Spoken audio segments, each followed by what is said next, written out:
Good morning, students. Today's topic is gut-brain axis. Gut-brain axis. And before talking about this gut-brain axis, we'll talk about one uh, related, rather, more basic topic called enteric nervous system. We'll continue with gut-brain axis after discussing this enteric nervous system. Okay. There is neural control to gastrointestinal function also, right? As like any other system, there should be essentially a neural control for the gastrointestinal system, right? So unlike in other structures, we have the gastrointestinal system has its own nervous system, right? Its own nervous system called enteric nervous system. Enteric relates to something related to intestines, right? So this enteric, what is the structure of it? What are the components of it? We'll discuss later. We'll discuss now. Okay, it is confined within the wall of the gut. Gut is also other name for gastrointestinal system, entire GIT. So it extends from oral part of the esophagus to internal anal sphincter. Okay, this enteric nervous system is made up of two nerve plexuses. There are two nerve plexuses within the wall of the gastrointestinal system. Okay, it extends from esophagus to the internal anal sphincter.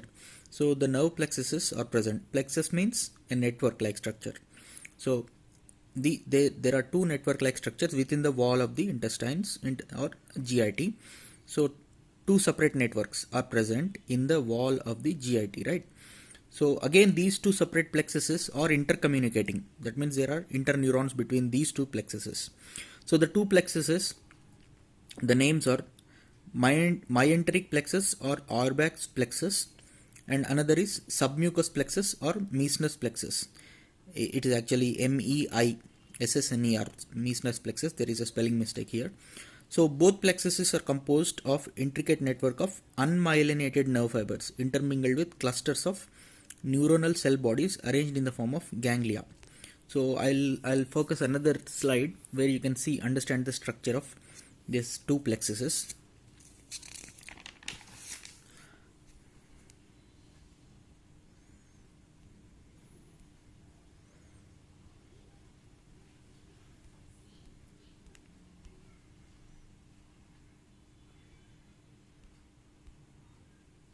So this is the representation. This is the illustration of the enteric nervous system. That is the plexuses, right? Plexuses of the enteric nervous system. So if you can see, it is mentioned the submucous plexus, which is as the name itself indicates, which is just under the mucosal layer. It is submucosal plexus or Meissner plexus, and under the specifically between the layers of longitudinal muscle layer and circular muscle layer, there are different layers of the gastrointestinal tract, right? Muscle layer, serosa, muscle layer, submucosa, mucosa, like that grossly. So this myenteric plexus is present between the longitudinal muscle layer and circular muscle layer. So that is one plexus, and submucosal plexus is another. So both are present, and moreover, as you can see from the diagram itself, they are intercommunicating. That means there are intercommunicating neurons between the two present, right? The epithelium which you see is the intestinal epithelium, and under this there is submucosal plexus and myenteric plexus, right? So this basically the number of neurons is as much as around 100 million neurons will be there in this enteric nervous system. One more thing, important thing is it is functionally autonomous. That means it can function on its own without the influence of any central nervous system or any other nervous system. It has a capacity to work on its own, right?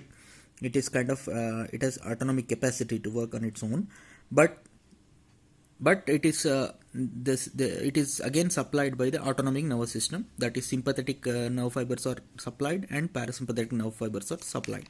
So these two, sympathetic and per se the enteric nervous system works on its own, but the depending on the sympathetic activity or parasympathetic discharge, the activity of this enteric nervous system will be modified accordingly, as it is either excited or inhibited according to the whatever either sympathetic or parasympathetic when sympathetic or parasympathetic discharge is there. So that is how it is. And coming to another thing, there are these nerve fibers secrete many number of neurotransmitters, of course. Nerve fibers secrete neurotransmitters, right? So these neurotransmitter, as many as 30 different neurotransmitters have been identified till now. So there is a big list of the what kind of neurotransmitters released in the enteric nerve system. But among these, very well defined, the things which are properly known are acetylcholine, right? Acetylcholine and norepinephrine, just like whatever we know about sympathetic and parasympathetic nerve systems. Actually this entire enteric nerve system, the details of it are still under research, right?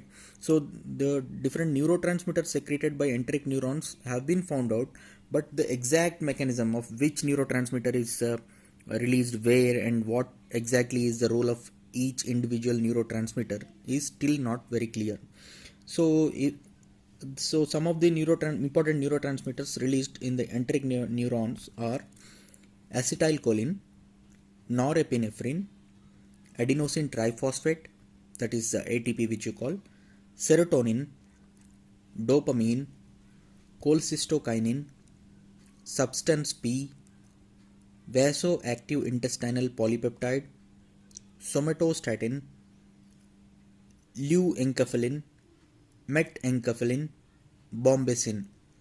These are some of the important types of neurotransmitters released in the enteric nervous system. I repeat: acetylcholine, norepinephrine, adenosine triphosphate, serotonin, dopamine, cholecystokinin, substance P, vasoactive intestinal polypeptide, somatostatin, leuenkephalin, metenkephalin, bombesin. Among them, the functions of acetylcholine and norepinephrine, just like we know about their functions at sympathetic and parasympathetic systems, only these things are clearly defined. Other neurotransmitters which we have enlisted, the exact mechanisms are not clear still yet. So what happens? What are the functions? What is the role of each of the two plexuses? So myenteric plexus, which is towards the serosa, right, towards the periphery, myenteric plexus, or it is called Auerbach's plexus. It is concerned mainly with controlling muscle activity along the length of the gut. Okay, it deals with the muscular activity, more of the motility. It is more controlling of the gastrointestinal motility, right? There are two issues. The entire enteric nervous system controls what? One is gastrointestinal motility, and two, the secretions, GI secretions, right? So among these, both plexuses involved in both activities, motility and secretions, but more specifically, myenteric plexus deals with activation or inhibition of the GI motility, right? So it is concerned, myenteric plexus is concerned mainly with controlling muscle activity along the length of the gut. Okay, it can increase the tone of the gut wall. It increases the intensity of rhythmic contractions. We have, as you might have already studied, the motility of the GI intestines, gastrointestinal system. What are the different movements of the GIT, right? So the tone, whenever this myenteric plexus is active, it stimulates. Myenteric plexus causes increased tone of the gut wall, and it increases the intensity of rhythmic contractions, that is peristalsis, and it also increases the rate of the rhythmic peristalsis, I mean to say. So it increases the rate and intensity of the peristalsis, as well as it also increases the velocity of conduction of electric waves along the gut wall. Okay, so the electric waves, this electric signals conduction along the gut wall is also enhanced, the velocity is enhanced. So what happens, finally it materializes as increased speed, I mean more rapid contractions, more rapid movement of gut peristaltic waves will occur. So to summarize, myenteric plexus is more it is more in connection with the gastrointestinal motility. So it increases the I mean its activities are towards more focused towards the muscles of the gut wall. So it increases the tone, it increases the intensity of peristalsis, it increases the rate of peristalsis. Myenteric plexus increases the velocity of conduction of the gut peristaltic waves, all these things. And it is composed of excitatory as well as inhibitory neurons. Both excitatory neurons are there, inhibitory neurons are there. Inhibitory neurons are useful for inhibiting some of the intestinal sphincter muscles, such as pyloric sphincter and sphincter of ileocecal valve. So, as you know, we have talked all the while, excitatory neurons, obviously they excite all these things, increased tone, intensity, rate of this rhythm of contraction, and increased velocity of gut peristaltic wave, movement of gut peristaltic. All these things will be controlled by done by excitatory neurons in the myenteric plexus. Coming to inhibitory neurons in the myenteric plexus, they inhibit particularly sphincter muscles, right? Sphincter muscles. So when the sphincter muscles are inhibited, sphincter relaxes. Once the sphincter is relaxed, it allows movement of bolus aborally, normal, through along with the peristaltic waves. So they work in tandem. That is, excitatory effects, excitatory neurons favor the gut motility. Inhibitory neurons in the myenteric plexus favor the relaxation of the sphincters, especially pyloric sphincter and sphincter of sphincter of ileocecal valve. So this is about myenteric plexus or Auerbach's plexus. Coming to submucosal plexus. Submucosal plexus, as the name itself says, it is just lying under the mucosa. So as we talked just now before, enteric nerve system is concerned obviously with gastrointestinal motility and gastrointestinal secretions. So both plexuses have a role in both these functions, motility as well as secretions. But as we said, myenteric plexus is more concerned with motility. So contrasting to that, submucosal plexus or Meissner plexus is more in control of it deals with the control of secretions, of the glandular secretions, like intestinal glandular secretions. So it is mainly concerned with controlling function within the inner wall of each minute segment of the intestine. It increases the local intestinal secretion. It also has a role in increasing local absorption, okay, and a little bit of local contraction of the submucosal muscle, right? So submucosal plexus enhances the local intestinal secretions and absorption. The glandular secretion is increased by submucosal plexus. Okay, unlike the myenteric plexus, all the submucosal neurons in the submucosal plexus are excitatory in nature, no inhibitory neurons in submucosal plexus. One more thing is, the neurons in this enteric nerve system are unmyelinated, non-myelinated, right? So they are non-myelinated neurons. So these things regulate the motility and secretions of the gastrointestinal tract. It is this plexus is this enteric nerve system is so extensive that it is sometimes called second brain. The number of neurons and the extensive network of presence of neurons, sometimes it is called second brain also, right? So as we have already discussed, this enteric nerve system can work on its own. It can work on like an it can has an autonomy, but there are sympathetic and parasympathetic supply too. So these there is autonomic control of the GIT, meaning to say. So the autonomic control will be there. That means this autonomic nerve supply will be supplied to this enteric nerve system. Okay. Now, as you can see in the figure, there is sympathetic supply, parasympathetic supply, and one more thing is there are sensory neurons also. Sensory segment also is there. So sensory neurons, they take the signals, especially what signals are the chemical irritation, right? Certain signals like distension, irritability, these things they can sense. These sensory signals will be carried to the central nervous system, to the spinal cord, or until to prevertebral sympathetic ganglia, and to spinal cord also messages will be sent, and sometimes to the basal areas of the brain like brainstem areas also the signals will be sent, and the response of the reflexly the responsive signals will be sent via the sympathetic and parasympathetic nervous system.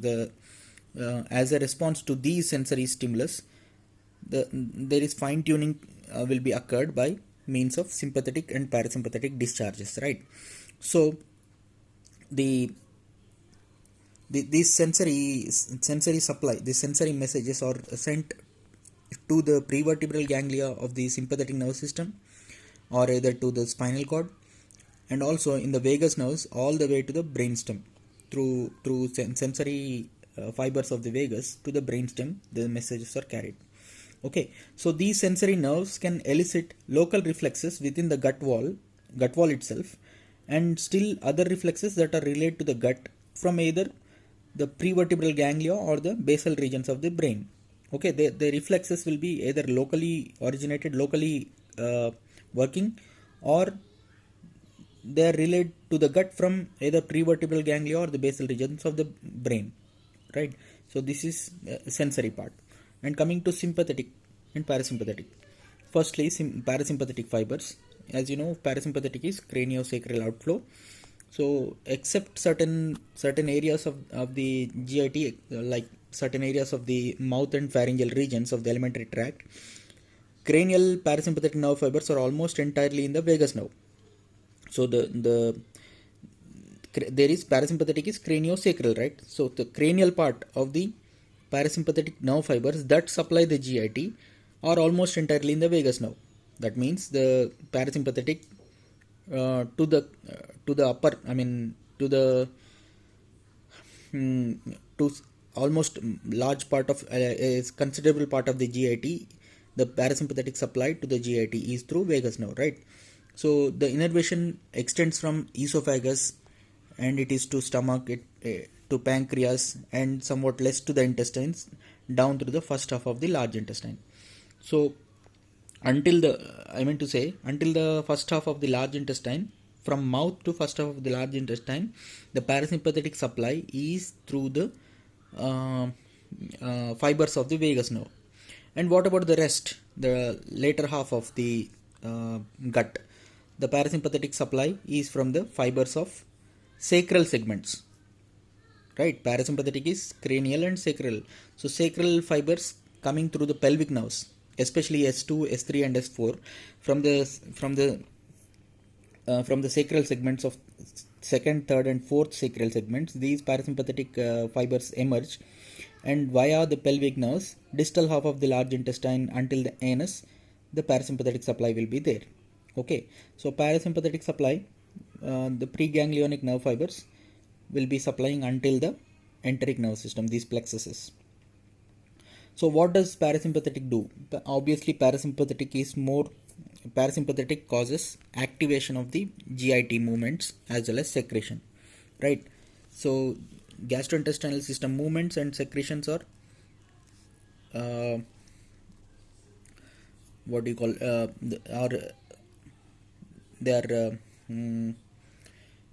enhanced by the parasympathetic system, right?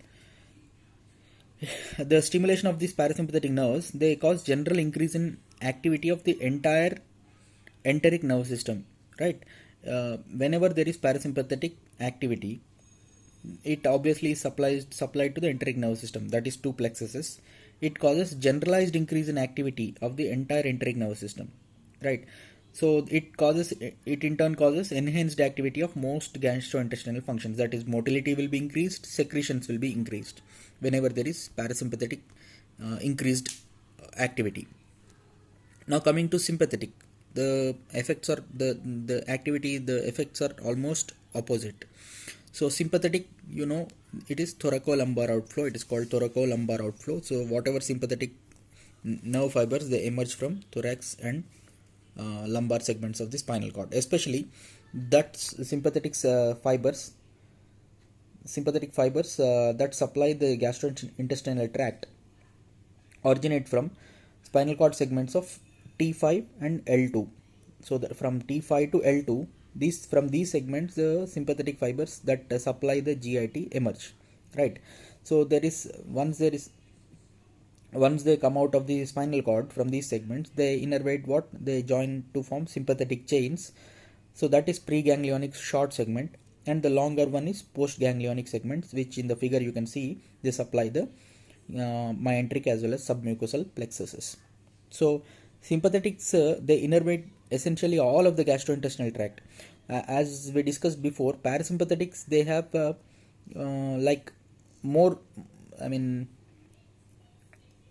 supply of parasympathetic fibers is more towards the extremes, like towards the oral cavity or towards the extremes, right?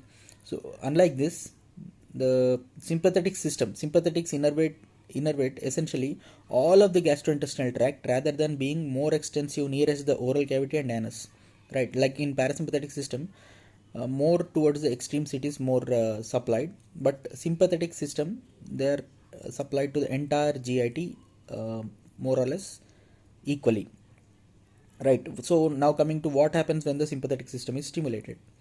Stimulation of sympathetic system, what does it do? Like opposite of parasympathetic system, it has all inhibitory activities on gastrointestinal system, like it inhibits the motility, it inhibits the secretions. So sympathetic nervous system inhibits activity of the gastrointestinal tract. It causes many effects opposite to that of parasympathetic system, right? Two ways it acts. It acts to a major extent by inhibitory effect of norepinephrine, the neurotransmitter which is related to sympathetic system. This norepinephrine has an inhibitory activity on the entire enteric nervous system. Whenever the norepinephrine is released, it causes inhibition of the enteric nervous system, right?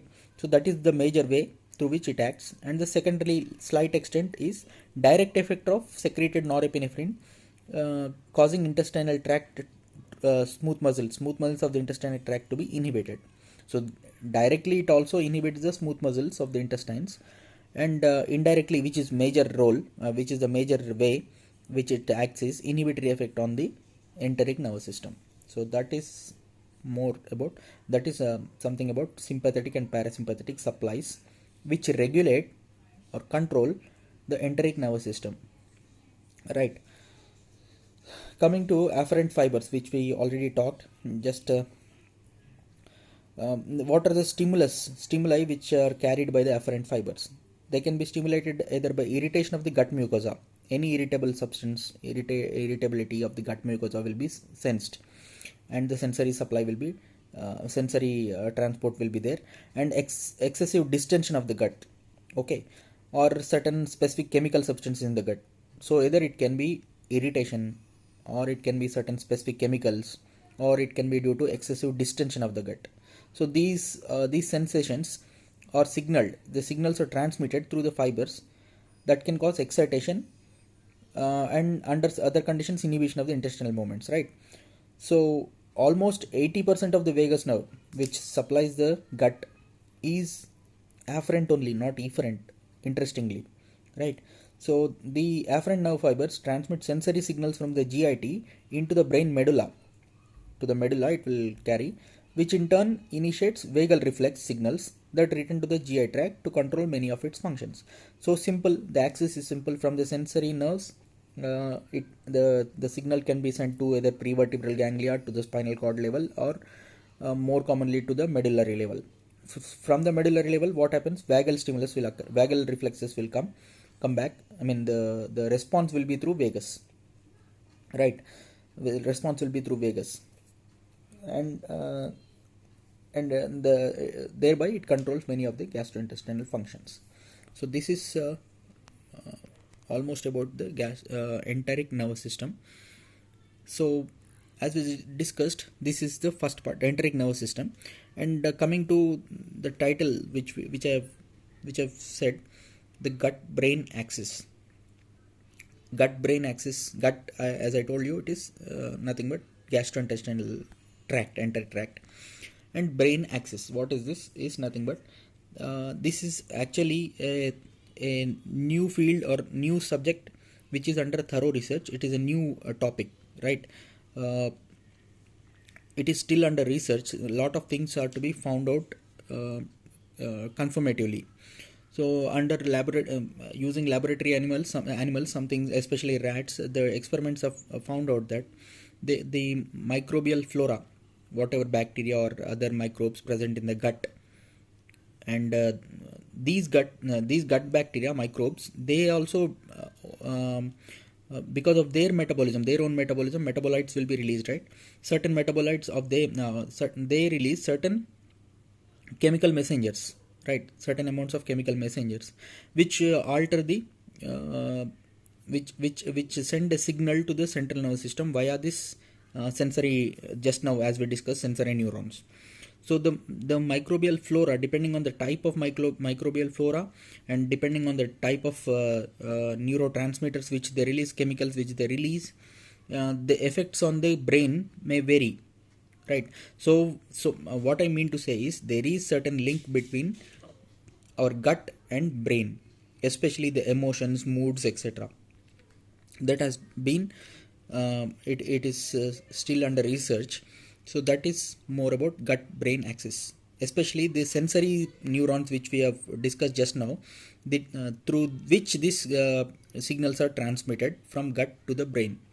So it is actually more related to microbial flora, which type of microbial flora are present in the gut, and what are their secretions and how they alter the mood and emotions in the limbic system of the brain, all these things, right? So more related to psychiatric developments. Okay, so that is largely about gut-brain axis. Okay, so it also the way with which it acts is, so the sense through the, as I told you, the neurotransmitters or the chemicals which are released by this microbia, they send sensory signals. Finally they modulate what is especially hypophyseal adrenal axis. That means hypothalamus is activated, certain areas of hypothalamus are activated, and hypophysis, that is pituitary, is activated. Certain hormones will be released, as well as adrenal hormones will be released. Overall, the sympathetic and parasympathetic modulations will occur. Overall, systemic, not only about GIT. Systemic effects are also will be there. So behavioral and motor and autonomic manifestations will alter accordingly.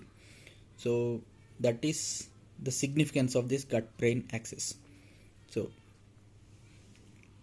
for you to understand this gut-brain axis, that is why we need to understand, we should have a basic idea of enteric nervous system.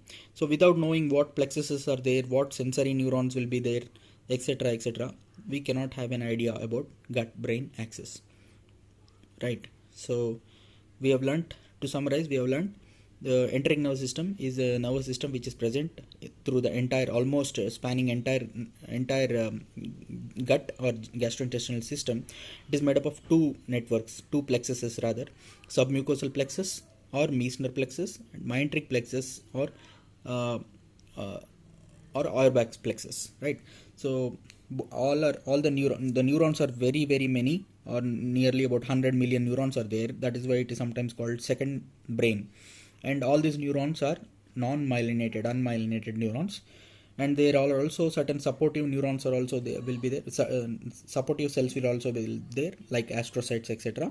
within the enteric nervous system. So the enteric nerve system, as we discussed, it can operate on its own without any activation from the central nervous system. But there is an autonomic control on these enteric nerve system also via sympathetic and parasympathetic, right? As well as sensory axis will also be there. Sensory neurons will take the messages of because of chemical irritations or distension, etc., etc. The sensory signals will be sent to the central nervous system, and the response will be response of fine tuning will be occurred by sympathetic and parasympathetic modulation of the enteric nervous system. So that's all about it.